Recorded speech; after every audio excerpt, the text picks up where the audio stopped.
हाथ निकाल लो, तालियां बजानी पड़ेगी कि शेर हमारा जब मैदान में आता है इसकी धार से हर कुत्ता घबराता है। एक बार और कि शेर हमारा जब मैदान में आता है, कि शेर हमारा जब मैदान में आता है इसकी धार से हर कुत्ता घबराता है। और दुनिया भर के मर्द मुजाहिद लोगों में अपना माजिद तो नंबर 1 पे आता है। माजिद हाजी आपकी खिदमत में, और तालियां बजा दो माजिद हाजी साहब के लिए, आपकी अदालत।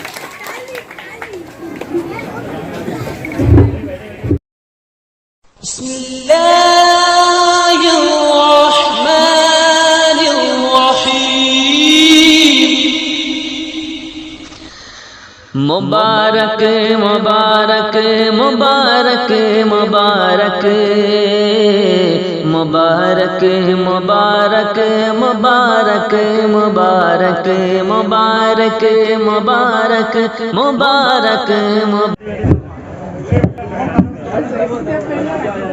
औज़ु बिल्लाहि मिनश शैतानिर रजीम, बिस्मिल्लाहिर रहमानिर रहीम।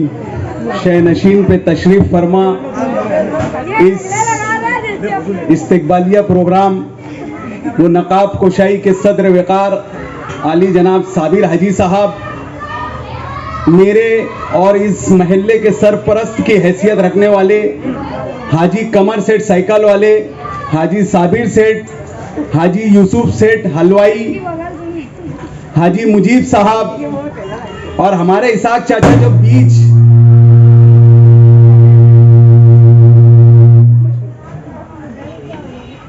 हमारे इसाक चाचा जो काफ़ी दूर मेरी नज़रों में मुझे दिख रहे हैं।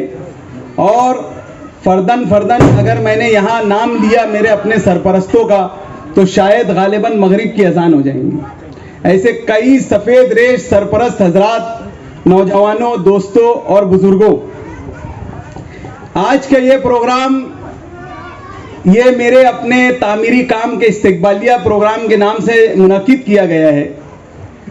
मैं पहले उस बात पर और उस इस्तिकबालिया प्रोग्राम के ऊपर 2 लफ्ज़ में तबसरा कर लेता हूँ, फिर जनाब अलहाज अहमद उस्मानी साहब के ताल्लुक से भी मैं 2 बात अपनी रखूँगा कि ये जो इस्तिकबालिया प्रोग्राम आप लोगों ने यहाँ मेरे एजाज़ में रखा है, ये असल एजाज़ आप लोगों का है। ये आपकी सोच का, आपकी उस सोच का नतीजा है कि जब आज से माजी में 5 साल पहले मैं जब यहाँ इलेक्शन लड़ने के लिए आया था तो यह इलाका एक मखसूस पार्टी का अपना घर हुआ करता था। ये घर उनके अपने यानी घर माना जाता था, जैसे कि कोई वो बोलते थे कि जैसे दूसरा ये 1000 खुली है। तामीर के नाम पे 0 बटे सन्नाटा था, यहाँ वो चीज़ें नहीं थी। लेकिन जब मैं यहाँ पर आया तो जो लोगों को मैं यहाँ देख रहा हूँ गालिबन दरे पर्दा उन्होंने मेरी उस वक्त मदद की होंगी, और वो जो सोच लेकर यहाँ पर आए हैं वही सोच के साथ उन्होंने 5 साल पहले खानवादा यूनुस ईसा के एक यानी चश्म चिराग को वोट दिए होंगे, ये सोच के कि उन्होंने कहीं ना कहीं मेरे वालिद साहब का सियासी कैरियर देखा होगा कि भाई जो बाप में गुण हो वो बेटे में थोड़ा बहुत तो आएगा। तो ये असल इस्तिकबाल आपकी सोच का है कि जो 5 साल पहले आपने मुझे इस लायक रखा, इस लायक बनाया कि मैं आप लोगों की खिदमत कर सकूं। यूं तो एक कारपोरेटर का एक काम ही होता है कि ये जो 5 सालों में से ये दिया जाता है वो आप लोगों की खिदमत में ही गुजारे। मैंने कोई आसमान से चांद और सितारे तोड़कर नहीं लाया, बल्कि जो एक आदमी की बिसात होती है, जो वो करना चाहता है, अब वो करने की मैंने अपनी पूरी कोशिश किया और पूरा एफर्ट लगा के 100 में से 100 मार्क्स हासिल करने की कोशिश करा। ये 100 में से 100 मुझे मिलेंगे कि नहीं मिलेंगे ये आने वाले इलेक्शन में मुझे मालूम पड़ेगा। खैर, यहाँ के इतना जिंदा वकार लोग हैं जो आज वो काम को देख रहे हैं, तो इंशाल्लाह वो ये कामों को भूलेंगे नहीं। आज दूसरा ये प्रोग्राम जो रखा गया है नकाब, ये इस बोर्ड की नकाब कुशाई का बनाम मास्टर अलहाज अहमद उस्मानी साहब का, ये नाम अपने आप में एक मरकज है, ये अपने आप में एक जमीयत है जिनके मुतालिक मैं मुझ जैसे नाकिसुल अक्ल की हिम्मत और इतनी मेरी तालीम नहीं है कि मैं उन पे तबसरा कर सकूं। लेकिन जिस वक्त मैंने होश संभाला था तो मैंने एक जिसे किताबचा कहते, किताब बेबाक नाम से मैंने मेरे घर में देखा था। उस वक्त से मैं अहमद उस्मानी साहब से मुतारिफ हूं। ये बर्र सगीर के मशहूर अफसाना निगार है और नकाद भी है। इन्होंने तनकीद बराए इस्लाह बर्र सगीर के ऊंचे ऊंचे शायरों पे तनकीद किए। तनकीद इसलिए कि उनके अशआर में इस्लाह हो सके। तो उनके औसाफ मुझ जैसे नाकिसुल अक्ल और ना इल्म के बयान करना मेरे इल्म में नहीं है। आज उनके नाम से यहाँ पर ये बोर्ड का इफ्तिताह किया गया है और ये जो खैरुल इस्लाम मस्जिद से लेकर गरीब नवाज चौक तक के ये जो रोड है ये उनके नाम से मंसूब किया गया। मरहूम के नाम से ये रोड उनकी शख्सियत का मुआवजा नहीं कर सकती, लेकिन मैं कहता हूं एक बात कि जो हमने कोशिश की है कि ये गुरुवार वार्ड नहीं बल्कि पूरे मालेगांव के लिए फख्र का मुकाम है अहमद उस्मानी साहब। आज हमने उनके नाम से यहाँ मंसूब किया। ये मेरी औकात थी इसलिए मैंने उन तक ये एक रोड के नाम से उनसे मंसूब किया। आइंदा हमारे जो यहाँ के बड़े बड़े घाट सियासी लीडरान हैं जो ये गुरुवार वार्ड को अपना घर कहते थे, वो लोगों को अगर आंख खुली तो आज जो मालेगांव में बड़े बड़े उड़ान पुल और बड़े बड़े रोड रास्ते की तामीर हो रही, तो शायद उनकी आंख में ये कंकर जाके चुभेगा तो बड़े बड़े शहराओं पे ये इस बर्रे सगीर के मशहूर अफसाना निगार के नाम से वो मंसूब करेंगे। रही बात तामीरी कामों की, तो माजी में जो इलेक्शन हुआ, जब मैं यहाँ पर अपने वालिद मोहतरम की जगह मैं खुद यहाँ नुमाइंदगी करने के लिए आया, तो इन 5 सालों में जो मेरे मुखालिफिन थे वो तरीके के प्रोपेगेंडे कर रहे थे कि हम किसको वोट दे रहे। इस्लामाबाद हमें यहाँ पर जिसको हम वोट दे रहे उससे मिलने के लिए हमें वहाँ पर 200 रुपया खर्चा करके इस्लामाबाद जाना पड़ेगा मिलने के लिए, और हमारे मसाइल उनको वहां जाकर बताना पड़ेंगे। तो मैं पूछता था कि भाई 200 रुपया क्यों खर्चा आएगा? तो बोले 100 रुपया रिक्शा का आने जाने का भाड़ा और 100 रुपया तुम जब तक के आएंगे नहीं वेटिंग में हमारे चाय पानी का खर्चा। लेकिन वक्त की आंख ने ये भी देखा, ये जुल्म हसीन भी देखा कि ये इलेक्शन के बाद सब यहां से गायब हो गए लेकिन माजिद हाजी नहीं गायब हुए। मैं 5 साल मुकम्मल यहीं पर नुमाइंदगी करता रहा। काम काज जिसके खून में रहे ना तो उसको बताने की जरूरत नहीं पड़ती, और जिनकी तरबियत यूनुस ईसा के जैसे वालिद की होंगी ना तो डॉक्टर साहब उनको अहमद उस्मानी सर की खिदमत बताने की जरूरत नहीं है। समझे क्या? ये हमारे बाप की हमारी तरबियत थी कि उनको फनकारों की पहचान थी, इसलिए हमने किसी के बोलने की जरूरत नहीं। मैं एक नाम बिला झिझक लेना चाहता हूं यहां पर, जो बार बार मुझे इस मामले पर मुझे हमेशा मेरी तवज्जो मरकज कराने में इकबाल भाई सोडे वाले का बहुत अहम रोल रहा कि वो हमेशा मुझसे बोलते थे कि यार ये काम अपने को करना है। मैं इकबाल भाई को बोलता था बेहतरीन वक्त आने पर इंशाअल्लाह अपन बेहतरीन से बेहतरीन बोर्ड यहां पर लगाएंगे। तो मैं बोल रहा था कि माजी में जब इलेक्शन हो रहे थे तो मेरे पे मुख्तलिफ किस्म के इल्जामात लगे। मैंने अपनी बात में कहा कि वक्त की आंखों ने देखा कि जो नामुमकिन यहाँ काम थे, जो कारपोरेटर लोग बोलते थे कि ये हमारे लिए नामुमकिन है, जैसे अय्यूब नगर की बस्ती, चमन नगर की बस्ती, मुंशी शाबान नगर की बस्ती, ये सब इलाकों में स्टे लगा हुआ है, ये ओपन स्पेस की जमीन है, यहाँ पर काम काज नहीं हो सकता। मैंने सब में पहले वो स्टे को स्ट्रीट स्टैंड पे लेकर चले गए कि भाई यहाँ इंसान रहते हैं और ये टैक्स पेयर है और ये अपनी हलाल कमाई से यहाँ टैक्स पेयर है, इसलिए इनको यहाँ की इनकी बुनियादी सहूलत मिलना चाहिए। ये मेरी अपनी पहली महासभा की मीटिंग की आप वो रिकॉर्डिंग उठा के देख लेना, मैंने ये चीज कहा था। और पहले ही साल में अपनी खुद की जीतोजहद से, कोई किसी का मैं यहाँ पर ये गैर सियासी प्रोग्राम है, मैं यहाँ किसी का नाम वो नहीं करना चाहता, मेरी अपनी जाती जीतोजहद और मेरे वालिद मोहतरम और डॉक्टर खालिद परवेज साहब की रहनुमाई में मैंने अपनी मेहनत से यहाँ पर बजट लाया और वो ऐसे ऐसे काम कर दिखाया जो इन्होंने अपने बोलते, कभी तो ये बोलते थे कि यार हमने फंड नहीं दिए, इन्होंने कहां से लाए इनको मालूम। फिर बाद में जब देखे कि सब काम हो गए तो बोले नहीं नहीं ये फंड तो हमारा ही था, हमारे लोग यहाँ रहते थे इसलिए दिए थे।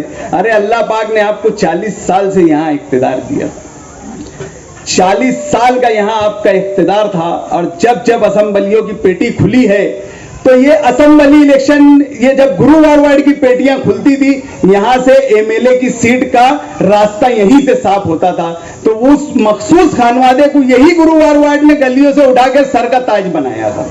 और ये 40 साल में आज आप देख लो कि उनके, यानी वो जब इख्तिदार में रहे, यहां पर कोई कामकाज नहीं हुआ। कामकाज किसने किया, क्या किया, ये मुझे बताने की जरूरत नहीं है। अक्सर मेरे दोस्त, जहां पर मैं काम करता हूं, या मेरे साथी ठेकेदार दोस्त इलियास, आसिफ, ये मुझसे कहा करते हैं कि रोड का इफ्तिताह करो, फोटो खिंचाओ, बड़े बड़े बैनर लगाओ।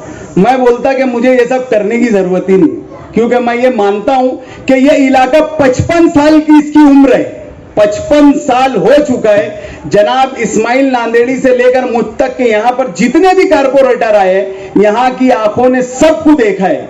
मुझे किसी को बताने की जरूरत नहीं है, ये मेरा काम है। जब मेरा वक्त आएगा, मैं दरवाजा खटखटाऊंगा कि इकबाल भाई ये रोड किसने काम किया था, वो बोल देंगे तुमने काम किया था, मैं आपकी ओट का हकदार हो जाऊंगा। मुझे कोई फोटो और खिंचाकर फिल्मबाजी करने का शौक नहीं है, मुझे सिर्फ खिदमत करने का एक शौक है और काम करने का एक जुनून है। मैंने वो जुनून को अपने अंदर और पनपाया और बढ़ाया, और वो यहाँ पर इसको, इस इलाके की मैंने हैसियत को बदलने की कोशिश किया। ये थी कामकाज की बातें, जो मेरा, मैं फिर से बोलता हूं कि ये कोई मेरा कोई एहसान नहीं है, कुछ नहीं है, बल्कि मैं और मेरा खानवादा आपका एहसानमंद है कि मैं इतनी दूर से आकर इस इलाके में आपने मुझे नुमाइंदगी का मौका दिया, और मैं यहाँ पर आप लोगों की सोच और फिक्रों को लेकर चला हूं। बोलते हैं ना, जैसी काम के पीछे एक सोच होती है, सोच जैसी रहेगी वैसा काम होगा। ये सोच आपकी है, ये काम आपके काबिले मुबारक बात आप है। और रईस भाई, मुझे कोई बेमिसाल कहलाने का शौक नहीं है। बेमिसाल जात इस दुनिया में और रहती दुनिया तक के सिर्फ एक है, वो सरकार मोहम्मद सल्लल्लाहु अलैहि वसल्लम, वही बेमिसाल थे, और दुनिया में इसके बाद कोई बेमिसाल नहीं हुआ। जिन्होंने अपने आप को बेमिसाल कहलवाया, वो आज 40-40 हजार वोटों से घर बैठ गए। इसलिए हमें बेमिसाल कहलाने की जरूरत नहीं है। जो भी है, मैं आपका खादिम हूं और आपका हूं। तो माजी में आपके से जो भी मेरे वादे किए गए थे, मैंने अपने वादों को वफा करने की पूरी कोशिश किया हूं। ऐसा नहीं कि मेरे काम खत्म हो चुके हैं। रईस भाई ने मुझसे कहा था कि आपके काम अभी खत्म नहीं हुए। मेरे काम, आखिर में जो लोग बैठे वो खास तौर से सुने कि मेरा काम अभी खत्म नहीं हुआ है। मैं जो आखिर में हमारे नौजवान बैठे हैं, मैं उनका नाम लेकर नहीं, उनको बल्कि उनको मुखातिब करके कह रहा हूं कि आपने जितनी भी कोशिशें की है, अल्लाह आपकी उन कोशिशों को और कामयाब करेगा इंशाअल्लाह अज़ीम। अगले महीने से मेरा वही मिशन रहेगा, वो जो अजाब एक खानदान ने पूरे इस इलाके के खानदान को तबाह करके रखा है, वो जो ये गंदगी है, यही साफ करना है। हमने इस्लाह सियासत और इस्लाह सियासत के जरिए इस्लाह माशरा लाने की कोशिश की है। हमने जहनों को बनाने की कोशिश की है। हमने जहन साफ किए। जहन कब साफ होगा? जब आपके सामने आजू बाजू में साफ सफाई होगी, जब आपको सब चीज अच्छी दिखेंगी, अच्छी रोड, अच्छी गटर दिखेंगी, तो आपके जहन में जो गंदगी है वो दूर होंगी। तो आज हमने जो नजर से आने वाली गंदगी थी उसको दूर करने की कोशिश की है। इंशाअल्लाह जो अब नजरों के सामने गंदगी है, मैं आपसे वादा करता हूं इंशाअल्लाह ये 2 महीने के अंदर, इलेक्शन हो ना हो, मेरी मालूमात में अभी इलेक्शन को 1 साल और है। और मैं आप लोगों को यह भी बता दूं कि ये 5 साल की जो आप लोगों ने मुझे मुंतखब किया था, ये मियाद खत्म होने 1.25 साल मुकम्मल हो चुके हैं। समझे अज्जू मामू, 1.25 साल पूरा हो चुका है, लेकिन आप लोगों की दुआओं से अल्लाह पाक ये काम हमसे ले रहे हैं। आज पूरे शहर में 84 कारपोरेटर है। 84 कारपोरेटरों में कमिश्नर ने किसी को 1 रुपया नहीं दिया। यही वाहिद माजिद हाजी है। मेरे में कोई सुर्खाब के पर नहीं लगे, समझेगा रईस अहमद, मेरे अंदर कोई सुर्खाब के पर नहीं लगे हुए, लेकिन मुझे तरीका आता है। कालिक पोतना है तो मुंह पे पोतने का, पार्टी पे नहीं पोतने का। समझे? ये दम हमें बताना होगा कि हम पार्टी पे कालिक नहीं पोतेंगे, तुम्हारे मुंह पे पोतेंगे। अरे तुम इतने सीनियर हो, एक दफे के आमदार हो, तुमको यह भी नहीं मालूम कि कमिश्नर वहां है कि नहीं है, जबकि कमिश्नर बंगले पे था। इतना ही दम था तो बंगले पे जाके कालिक पोतना था ना। तो ये काम करने का तरीका नहीं है, काम बढ़ाने का तरीका है। जिनकी वहां रोजी रोटी चल रही ना रईस अहमद, वो लोग बुरा मान जाएंगे तो वो भी ना बुरा माने, तुम भी ना बुरा माने, इसलिए दोनों के हाथ में लड्डू बराबर रहे और वो जाकर उन्होंने पार्टी को काली मोड़ दिया। लेकिन मुझे किसी की नाराजगी से कोई नहीं, मुझे मेरा समाज और मेरा माशरा और मेरा वार्ड साफ होना, इंशाअल्लाह अजीज आने वाले 2 महीनों में वहां की सारी गंदगी, ये जो बैतुल खला से लगा के अतिक्रमण हुआ, ये सब के सब मुकम्मल मैं साफ करके दूंगा। जिस तरीके से सैलानी चौक में आपने देखा होगा कि एक फाउंटेन वहां पर बना है, वहां की 5 साल पहले की भी तस्वीर आपको मालूम होगी। इंशाअल्लाह उससे अच्छी तस्वीर आपको यहां नहीं दिखी तो फिर मुझे मत बोलना, यही 2 महीनों में रहेगी। जिस तरीके से आप लोगों ने इन 5 सालों में मेरे साथ शफकत भरा साया और हाथ मेरे सर पे रखा है, मैं ये उम्मीद रखता हूं और इसी उम्मीद के साथ आपसे विदा होता हूं कि आइंदा भी ये शफकतों भरा वाला हाथ आप मेरे सर पे कायम रखेंगे। और इन 5 सालों में मैं भी इंसान हूं, बशर हूं, मुझसे भी गलतियां हुई होंगी। बशर गलतियों का दूसरा नाम है, इंसान गलतियों का पुतला है। इन 5 सालों में मेरी जबान से किसी से कोई ना कोई तरीके से मेरे से कोई दिल आजारी हुई होंगी, बेशक हुई होंगी, मैं नहीं बोलता। कोई काम मेरे अधूरे रह गए होंगे, मैं मेरी अपनी माँ बहनों से भी ये बात बोल देना चाहता हूं। इंशाअल्लाह अजीज अगर अल्लाह ने मुझे दोबारा मौका दिया, मैं अगर आप लोगों के खिदमत के काबिल बन सका तो इंशाअल्लाह अजीज आपकी तमाम तर वो शिकायतें मैं दूर कर दूंगा। यही इतनी अपनी बात बोलकर मैं अपनी 2 बात खत्म करता हूं। शुक्रिया।